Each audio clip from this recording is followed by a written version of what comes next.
तालुक्यासह आडूळ बालानगर मंडळात झालेल्या अवकाळी पाऊस आणि गारपिटीमुळे शेतकऱ्यांचे मोठे नुकसान झाले आहे। पैठण तालुक्यात दिनांक 30 मार्च 2026 रोजी सायंकाळच्या सुमारास अचानक आलेल्या अवकाळी पावसासह गारपिटीचा जोरदार तडाखा बसला।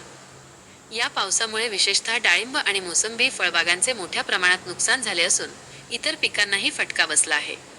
गारांच्या माऱ्यामुळे फळे झाडांवरून खाली पडून पूर्णपणे खराब झाली असून शेतकऱ्यांचे मोठे आर्थिक नुकसान झाले आहे। घटनेची माहिती मिळताच आमदार विलास भुमरे यांनी तात्काळ घटनास्थळी भेट देत परिस्थितीची पाहणी केली। यावेळी त्यांनी तालुका कृषी अधिकाऱ्यांसह शेतकऱ्यांच्या बांधावर जाऊन प्रत्यक्ष नुकसानाचा आढावा घेतला। शेतकऱ्यांनी आपल्या नुकसानीची व्यथा आमदारांसमोर मांडत तातडीने मदतीची मागणी केली। यानंतर आमदार विलास भुमरे यांनी कृषी मंत्र्यांशी दूरध्वनीद्वारे संपर्क साधून परिस्थितीची सविस्तर माहिती दिली। त्यानुसार कृषी मंत्र्यांनी संबंधित अधिकाऱ्यांना तात्काळ पंचनामे करण्याचे आदेश दिले आहेत।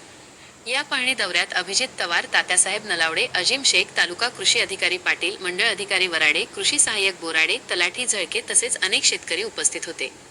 या अवकाळी पाऊस आणि गारपिटीमुळे शेतकरी हवालदिल झाले असून लवकरात लवकर नुकसान भरपाई मिळावी अशी मागणी होत आहे। आपण पाहत आहात आर्यव्रत न्यूज मराठी। आर्यव्रत न्यूज मराठीसाठी प्रतिनिधी अफसर शेख।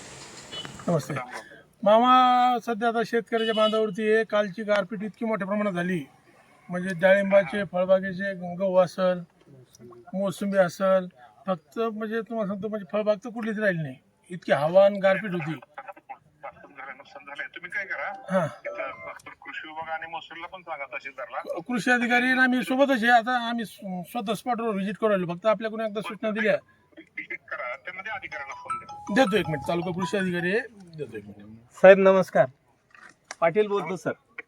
आपण सगळे पंचनामे व्यवस्थित करून घ्या, जे जे नुकसान झालंय आणि तो अहवाल द्या पाठवून आमच्याकडे विजिट करून घ्या। हो sir, yes sir, yes sir. सगळे नुकसान भरपाई सगळं जे झालं ते सगळं पीक घ्या, ते सगळं। हो साहेब, हो साहेब, हो सर, हो सर, येस सर। आमदार साहेबांना